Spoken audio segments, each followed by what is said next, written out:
Hello all welcome to my channel Geeta Srinivas vlogs. అందరూ ఎలా ఉన్నారండి? అందరూ బాగుండాలని, ఆరోగ్యంగా ఉండాలని మనస్ఫూర్తిగా కోరుకుంటున్నాను. ఈరోజైతే డే 42లో ఎంత వెయిట్ ఉన్నాను, అలాగే ఏం డైట్ తీసుకున్నాను అనేది అయితే మీతో షేర్ చేసుకోబోతున్నాను. సో వీడియో ఎక్కడ స్కిప్ చేయకుండా మొత్తం అయితే వాచ్ చేసేయండి. డే 42లో నా వెయిట్ వచ్చేసి 60.15 అండి. సో 50 గ్రామ్స్ అయితే వెయిట్ లాస్ అవ్వడం జరిగింది. వెయిట్ లాస్ జర్నీ అయితే స్లోగా అలా జరుగుతూ ఉందనమాట. ఎక్కడో 64.95లో ఉన్న మనం ఇప్పుడైతే 60.15 దాకా వచ్చేసామనమాట. ఇంకా వెయిట్ లాస్ జర్నీ కంటిన్యూ చేస్తాను. ఒక 3 కేజెస్, 4 కేజెస్ వెయిట్ లాస్ అయ్యేదాకా అయితే. ఇంక ఈరోజైతే ఎర్లీ మార్నింగ్ డీటాక్స్ డ్రింక్ ఎప్పుడు సినమన్ వాటర్, లేపోతే జీరా వాటర్, లేపోతే వార్మ్ వాటర్ ఇలా తీసుకుంటాం కదా! ఈరోజైతే అలా కాకుండా వెజిటబుల్ జ్యూస్ అయితే తీసుకోబోతున్నాను. వెజిటబుల్స్‌లోకొచ్చేసి ఈరోజు ఎక్కువగా వెజిటబుల్స్ ఏమీ యూజ్ చేయట్లేదండి. జస్ట్ ఒక 2 క్యారెట్స్ అలాగే ఒక యాపిల్ అయితే యూజ్ చేస్తున్నాను. ఈ కాంబినేషన్ మీరెప్పుడూ ట్రై చేయకపోయి ఉంటే ఒకసారి ట్రై చేసి చూడండి. ఎలాంటి స్వీట్‌నర్ యాడ్ చేసుకునే అవసరం ఉండదు. యాపిల్ స్వీట్‌గా ఉంటుంది కాబట్టి, క్యారెట్ స్వీట్‌గా ఉంటుంది కాబట్టి, జ్యూస్ చాలా టేస్టీగా, చాలా యమ్మీగా ఉంటుంది. మీరు ఇందులో కావాలి అనంటే ఆమ్లా, అలాగే బీట్రూట్ కూడా యాడ్ చేసుకోవచ్చు. ఈరోజైతే నేను ఓన్లీ క్యారెట్, యాపిల్‌తో చేద్దామనుకున్నాను. అందుకని చెప్పేసి ఓన్లీ క్యారెట్, యాపిల్ తీసుకున్నాను. ఇందులో ఫైబర్ ఎక్కువగా ఉంటుంది. అలాగే మనకి విటమిన్ ఏ లభిస్తుంది. కాన్‌స్టిపేషన్ ప్రాబ్లమ్ రాకుండా కాపాడుతుంది. అలాగే మన ఇమ్యూనిటీ సిస్టమ్‌ని మంచిగా బూస్ట్ చేస్తుంది. అలాగే మన వెయిట్ లాస్‌కి చాలా బాగా హెల్ప్ అవుతుంది. అలాగే ఇందులో విటమిన్ సి కూడా ఉంటుందండి. ఇక్కడైతే కట్ చేసుకున్న ముక్కలన్నీ నేను జార్‌లోకి యాడ్ చేసేసుకొని, అందులో అయితే ఒక గ్లాస్ ఆఫ్ వాటర్ అయితే యాడ్ చేసుకున్నాను. మెత్తగా బ్లెండ్ చేసేసిన తర్వాత అయితే ఫిల్టర్ చేసుకొని నేను ఈ జ్యూస్‌ని అయితే తీసుకుంటున్నానండి. ఫిల్టర్ చేసుకోకపోతే ఏంటంటే గ్యాస్ ఫార్మ్ అయ్యే ఛాన్సెస్ ఉంటాయన్నమాట. అందుకని చెప్పేసి నేనైతే ఫిల్టర్ చేసుకొనే తాగుతాను ఏ జ్యూస్ అయినా సరే. నార్మల్‌గా నా దగ్గర ఇంకో జ్యూసర్ ఉంది కదా! మీరు చూసినట్టయితే. ఆ జ్యూసర్ యూజ్ చేస్తే ఏంటి అనంటే అది డైరెక్ట్‌గా ఫిల్టర్ అయ్యి వస్తదనమాట. సో, సెపరేట్‌గా ఫిల్టర్ చేసే అవసరం ఉండదు. ఇలా బ్లెండర్‌లో వేసినప్పుడు ఏంటనంటే మళ్ళీ సెపరేట్‌గా ఫిల్టర్ చేసి అప్పుడైతే తీసుకుంటామనమాట. కొన్ని పుదీనా ఆకులు వేసేసి మంచిగా కలిపేసాను. సో దట్ పుదీనా ఫ్లేవర్ అనేది కూడా జ్యూస్‌లోకి దిగుతుంది. చాలా టేస్టీగా ఉంటది. ఇంకా బ్రేక్‌ఫాస్ట్‌లోకొచ్చేసి స్వీట్ పొటాటో అలాగే స్వీట్ కార్న్ అయితే బాయిల్ చేసుకుంటున్నాను నేను. మా పాప స్వీట్ కార్న్ ఇష్టంగా తింటదండి. స్వీట్ పొటాటోనే నాకు కొంచెం ఇబ్బందిగా ఉందనమాట. అలవాటు చేయడానికి ట్రై చేస్తున్నాను. ఎంత ట్రై చేసినా గానీ కొంచెం తక్కువే అనమాట తనైతే స్వీట్ పొటాటో తినడం. తర్వాత వీటితో పాటుగా కొంచెం రాగి జావ అయితే రెడీ చేసుకుంటున్నాను.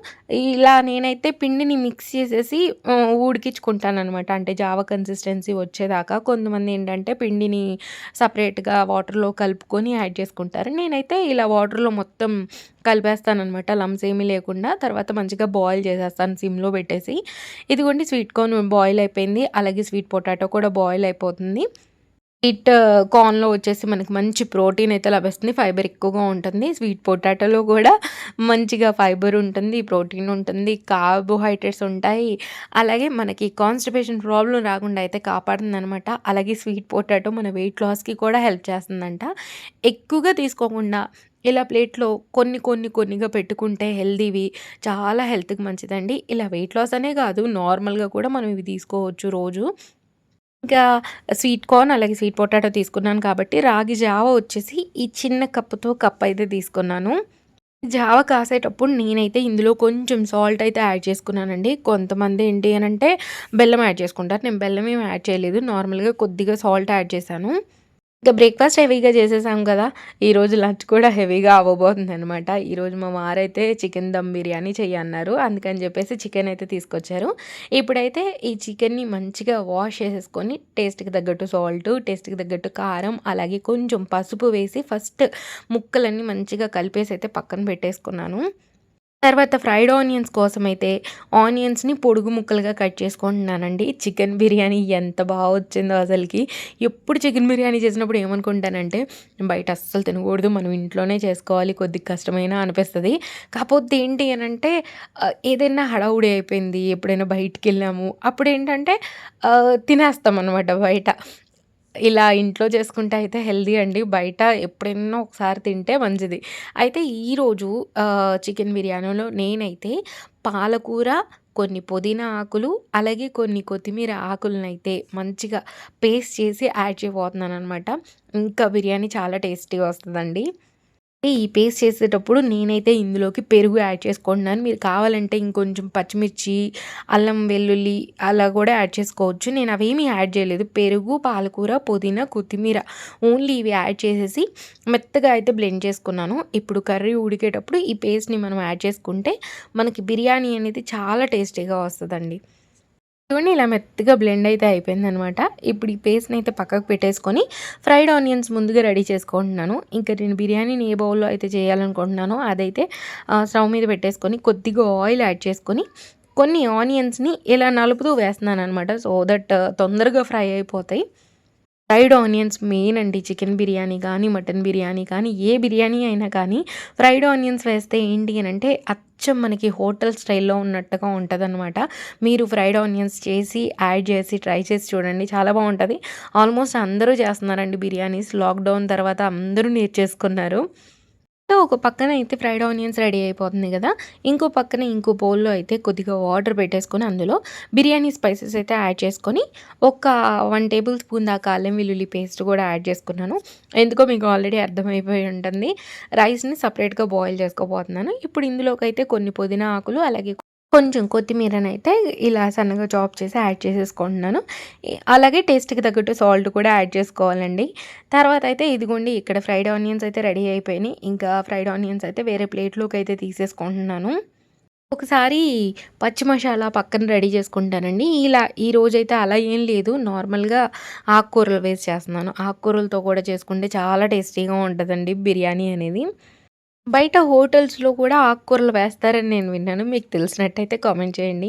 ఇదిగోండి ఇప్పుడైతే ఈ ఆయిల్‌లోనే 1 టేబుల్ స్పూన్ దాకా అయితే నెయ్యి యాడ్ చేసుకుంటున్నాను. నెయ్యి వేసుకుంటేనే మనకు బిర్యానీ టేస్ట్ ఉంటది కాబట్టి 1 టేబుల్ స్పూన్ నెయ్యి అయితే యాడ్ చేసుకున్నాను. తర్వాత అన్ని బిర్యానీ స్పైసెస్ నా దగ్గర ఏవేవైతే అవైలబుల్‌గా ఉన్నాయో అవైతే యాడ్ చేసుకొని కొంచెం ఫ్రై అయిన తర్వాత ఇప్పుడు ముందుగా మనం మ్యారినేట్ చేసి పెట్టుకున్న చికెన్ ఏదైతే ఉందో అవైతే స్ప్రెడ్ చేసేసుకుంటున్నాను. ఇదిగోండి మా వారైతే 2 లెగ్ పీసులు కట్ చేపిచ్చారు. మిగిలినవైతే వింగ్స్ తెచ్చారనమాట. నార్మల్‌గా చికెన్ కర్రీ ఎప్పుడు చేసినా మా వారు వింగ్స్ తెస్తారు. ఈసారి బిర్యానీలో కూడా వింగ్సే తెచ్చారనమాట. ఉడికిన తర్వాత భలే టేస్టీగా ఉందండి. ఇదిగోండి ఇప్పుడు ఈ మ్యారినేట్ చేసుకున్న పీసెస్ అన్నీ యాడ్ చేసేసుకున్నాను. ఎక్కువసేపు మ్యారినేట్ ఏం చేయలేదండి. కొంచెం సేపు అలా పసుపు, ఉప్పు, కారం కలిపేసి పక్కన పెట్టుకున్నాను అంతే. ఇందులోకైతే ఒక 1 టేబుల్ స్పూన్ దాకా అల్లం వెల్లుల్లి పేస్ట్ వేసి కొంచెం పచ్చివాసన పోయేదాకా అయితే ఫ్రై చేసుకుంటున్నాను. బిర్యానీ ఇంత క్వాంటిటీ చేశానని చెప్పేసి నేను ఇంత క్వాంటిటీ తింటానని కాదండి. మా ఇంట్లో మేమిద్దరం కాకుండా మా కేర్ టేకర్ ఎవరున్నారో వాళ్ళకి కూడా రైస్ ఇస్తామనమాట. మళ్ళీ కేర్ టేకర్ అంటే ఎవరనుకుంటారేమో, హాస్టల్‌లో కేర్ టేకర్ ఉంటారు. తనకైతే ఇస్తాము. అందుకని చెప్పేసి కొంచెం నేను వండేప్పుడే కొద్దిగా ఎక్కువ క్వాంటిటీ చేస్తాననమాట. ఎప్పుడు బిర్యానీ చేసినా, చికెన్ కర్రీ చేసినా, మటన్ కర్రీ చేసినా, ప్రాన్స్ చేయని, ఫిష్ చేయని ఏది చేసినా గానీ కొంచెం స్పెషల్ రెసిపీస్ చేసినప్పుడు కొద్దిగా ఎక్కువ క్వాంటిటీ చేస్తాననమాట. ఇదిగోండి ఇప్పుడు ఈ పీసెస్‌లోకైతే ఫ్రైడ్ ఆనియన్స్ యాడ్ చేసేసుకున్నాను కదా! తర్వాత మనం రెడీ చేసుకున్న పేస్ట్ గూడా యాడ్ చేసేసుకొని ఒక్కసారి మంచిగా కలిపేసుకోవాలి. కలిపేసుకున్న తర్వాత మనం దీని మీద అయితే లిడ్ పెట్టేసుకుంటే చికెన్ మంచిగా ఉడుకుతుంది. ఇంకా రైస్ ఉడికించుకోవడానికి వాటర్ అయితే పక్కన పెట్టుకున్నాం కదా! ఆ వాటర్ అయితే రోలింగ్ బాయిల్ అవుతున్నాయన్నమాట. ఇప్పుడు మనం ఇందులోకి రైస్ యాడ్ చేసుకోవాలి. రైస్ ఒక 80-90% ఉడికేదాకా ఉడికిచ్చేసుకోవాలండి. ఎందుకనంటే మనం చికెన్‌ని కూడా ఉడికిచ్చేస్తున్నాం కదా! అలాగే రైస్‌ని కూడా ఒక 90% ఉడికిచ్చేసుకున్నామంటే మనం తర్వాత జస్ట్ దమ్ పెట్టుకొని ఒక 20 మినిట్స్ అలా వదిలేస్తే మనకు బిర్యానీ అయితే రెడీ అయిపోతుందనమాట. ఇదిగోండి ఇక్కడ రైస్ అంతా యాడ్ చేసేసుకొని ఒక్కసారి సాల్ట్ కూడా చెక్ చేసుకున్నాను. తర్వాత ఒకసారి మిక్స్ చేసి ఇది పక్కన ఉడికిచ్చేసుకుంటున్నాను. మూత ఏం పెట్టలేదండి. నార్మల్‌గా ఉడికిచ్చేసుకుంటున్నాను. ఈలోపు పక్కన చికెన్ కర్రీ కూడా మంచిగా ఆల్మోస్ట్ ఒక 70% అయితే ఉడికిందనమాట. మళ్ళీ ఒకసారి చెక్ చేసుకున్నాను. ఇంకొంచెం ఉడికేదాకా ఉడికించుకొని తర్వాత అయితే మనం పక్కన ఉడికించుకున్న రైస్‌ని పైన లేయర్స్ లాగా వేసుకోవాలనమాట. లేయర్స్ అంటే ఒక లేయర్ చికెన్, ఒక లేయర్ రైస్, ఒక లేయర్ చికెన్ అలా ఏం పెట్టట్లేదు. నార్మల్‌గా కిందంతా చికెన్ పెట్టేసాను. పైనుంచి మనం బాయిల్ చేసుకున్న రైస్ అంతా యాడ్ చేసుకుంటున్నాను. నేనొచ్చేసి 1 ½ గ్లాస్ రైస్ అయితే తీసుకున్నానండి. ఇంకిప్పుడు ఈ ఉడికిన రైస్‌నైతే యాడ్ చేసేసుకొని మొత్తం ఈవెన్‌గా స్ప్రెడ్ చేసేసుకోవాలి మనం. అయితే డైట్ చేస్తున్నప్పుడు మంచిగా తినండి, మంచిగా వాటర్ తాగండి. అలాగే ఫిజికల్ యాక్టివిటీ వాకింగ్ ఆర్ ఏదైనా షటిల్ ఆడతాము అంటే షటిల్ ఆడండి. లేకపోతే మీరు జుంబా డాన్స్ చేస్తాము అంటే జుంబా డాన్స్ చేయండి. ఏదో ఒక యాక్టివిటీ చేస్తూ ఉండండి. నాకంటే కొంచెం చికెన్ గున్యా వచ్చింది కాబట్టి నేను ఎక్కువగా ప్రయోగాలైతే చేయట్లేదనమాట. కొంచెం వాకింగ్ అయితే చేస్తున్నాను. ఒక 5,000-6,000 స్టెప్స్ అలా నడిచేలాగా అయితే చూసుకుంటున్నానండి. ఎల్లో యాప్ ఇన్‌స్టాల్ చేసి పెట్టాడు మా తమ్ముడు. అలాగే నాకు వాచ్ ఉంది కాబట్టి వాచ్ కూడా పెట్టుకుంటాను. ఒక్కొక్కసారి వాచ్ మర్చిపోయినా గానీ ఫోన్ చేతిలో ఉంటుంది కాబట్టి స్టెప్స్ అయితే చెక్ చేసుకుంటాను. సో, ఎలాంటి ఎక్సర్సైజ్ అయితే చేయట్లేదు. జస్ట్ వాకింగే చేస్తున్నాను. ఇదిగోండి ఇక్కడైతే రైస్ అంతా స్ప్రెడ్ చేసుకున్నాక ఫ్రైడ్ ఆనియన్స్ అలాగే నేను కొంచెం గ్రేవీ పక్కకు తీసుకొని ఆ గ్రేవీని అయితే పైనుంచి యాడ్ చేశాననమాట. ఎలాంటి ఫుడ్ కలర్స్ వాడకుండా నేనైతే ఇలా గ్రేవీనే కొంచెం యాడ్ చేస్తాను ఎప్పుడు పైన. ఇదిగోండి బిర్యానీ అయితే మంచిగా అంటే మంచిగా రెడీ అయిందండి. అసలు ఎంత టేస్ట్ ఉందో నాకు బాగా నచ్చింది. అయితే ఒక్కటండి కారం మీ టేస్ట్‌కి తగ్గట్టు మీరు యాడ్ చేసుకోండి. నేనైతే కొంచెం కారం తక్కువగానే వేస్తాను. మీరు ఆల్రెడీ నా రెసిపీస్ చూస్తే మీకు అర్థమైపోతది. మా ఇంట్లో ఏంటి అనంటే పాప కూడా ఉంది. అలాగే మేము ఎక్కువ స్పైస్ ఉంటే తినలేమనమాట. అందుకని చెప్పేసి కొంచెం కారం తక్కువగానే చేసుకుంటాము. పచ్చిమిర్చి వేస్తే కొంచెం ఎక్కువ కారం ఉంటది. మళ్ళీ పాప తినలేదు అని చెప్పేసి నేనైతే మామూలుగా కారప్పొడే వేస్తుంటాను. కాపోతే తనకు అది కూడా అలవాటు చేయాలి. లేదంటే బయటికి ఎప్పుడైనా వెళ్ళినప్పుడు ఇబ్బందవుతుందనమాట. ఇదిగోండి రైస్ అయితే మొత్తం ఇలా కలిపేసుకున్నాను. అసలు నిజంగా చాలా టేస్టీగా ఉందండి. ఒకవేళ నేను చేసిన విధంగా మీరు ట్రై చేయకపోయుంటే ఒకసారి అయితే ట్రై చేయండి. ఇదిగోండి ఇంకా ప్లేట్‌లోకొచ్చేసి ఈరోజు ఒక 2 ఆనియన్స్ అయితే పెట్టుకున్నాననమాట. అంటే స్లైసెస్‌గా కట్ చేసుకొని, తర్వాత క్యారెట్, కీరా, సలాడ్ ఇంక కామన్ అనమాట. అవైతే ఇంట్లో అవైలబుల్‌గా ఉన్నాయి కాబట్టి అవైతే పెట్టేసుకున్నాను. తర్వాత ఇదిగోండి రైస్ అలాగే 2 పీసెస్ చికెన్ అయితే తీసుకున్నాను. ఇంక ఈరోజు లంచ్‌లోకి మంచిగా తినేసాననమాట. అయితే డైట్ చేస్తున్నప్పుడు ఏంటి అనంటే మొత్తం మనం పొట్ట మార్చేసుకొని చేయొద్దండి. ఎందుకనంటే మళ్ళీ తర్వాత మనం వెయిట్ గెయిన్ అయిపోతాం. మనం ఎలాగో ఇదే ఫుడ్ తింటాం కాబట్టి. మనం కార్బోహైడ్రేట్స్ కట్ డౌన్ చేయడం అంటే కొంచెం లిమిట్‌లో తీసుకోవడం అండి. మొత్తానికి మనం రైస్ మానేసి డైట్ చేయడం అంటే అది అసలు మంచి పద్ధతి కాదనమాట. కొంచెం క్వాంటిటీస్ అయితే తీసుకోవాలి. ఎందుకనంటే అది హెల్త్‌కి కూడా మంచిది కాదు. మన బాడీకి గుడ్ ఫ్యాట్స్ కావాలి, అలాగే కార్బోహైడ్రేట్స్ కావాలి, అలాగే విటమిన్స్, మినరల్స్ అన్నీ కావాలండి. ఏదో ఒకటి స్కిప్ చేద్దాము అన్నట్టు కాదు. అన్నీ తీసుకోవాలి. కాపోతే ఏంటంటే పోర్షన్స్‌ని కొంచెం తక్కువ చేసుకుంటే సరిపోతుందనమాట. ఇంకా నైట్ డిన్నర్‌లోకైతే స్మూదీ ప్లాన్ చేసుకున్నాననమాట.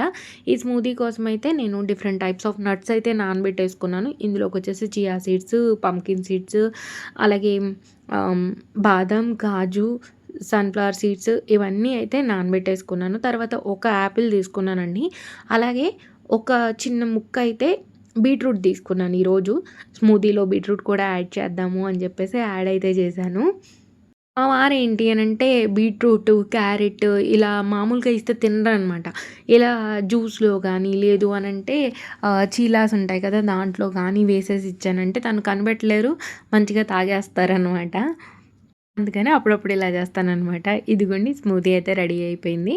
ఇంకా ఆఫ్టర్‌నూన్ కొంచెం హెవీగా తిన్నాం కదా! అందుకని చెప్పేసి ఈరోజు ఈ జ్యూస్‌తో అయితే డైట్‌ని ఎండ్ చేసేసాను. హోప్ మీకు ఈరోజు వ్లాగ్ నచ్చిందనుకుంటున్నాను. నచ్చితే లైక్, షేర్, కామెంట్‌తో పాటు సబ్స్క్రైబ్ చేసుకొని పక్కనున్న బెల్ రింగ్ చేయడం మాత్రం మర్చిపోకండి. బెల్ రింగ్ చేస్తేనే నేను చేసే వీడియోస్ అన్నీ 1 బై 1 నోటిఫికేషన్ ద్వారా వచ్చేస్తాయి. సో దట్ నా వీడియోస్ ఏవి మిస్ అవ్వకుండా అన్నీ వాచ్ చేసేయొచ్చు.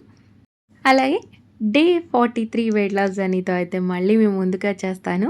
అన్నట్టుగా బెల్ రింగ్ చేయడం మాత్రం మర్చిపోకండండి. బెల్ రింగ్ చేసి పెడితేనే నేను వీడియో ఇలా పెట్టగానే అలా మీకు నోటిఫికేషన్ వస్తుంది కాబట్టి నా వీడియోస్ మిస్ అవ్వకుండా అన్నీ వాచ్ చేసేయొచ్చు.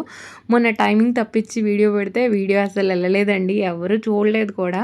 Day 37. Thanks for watching. Bye అండి. బాయ్.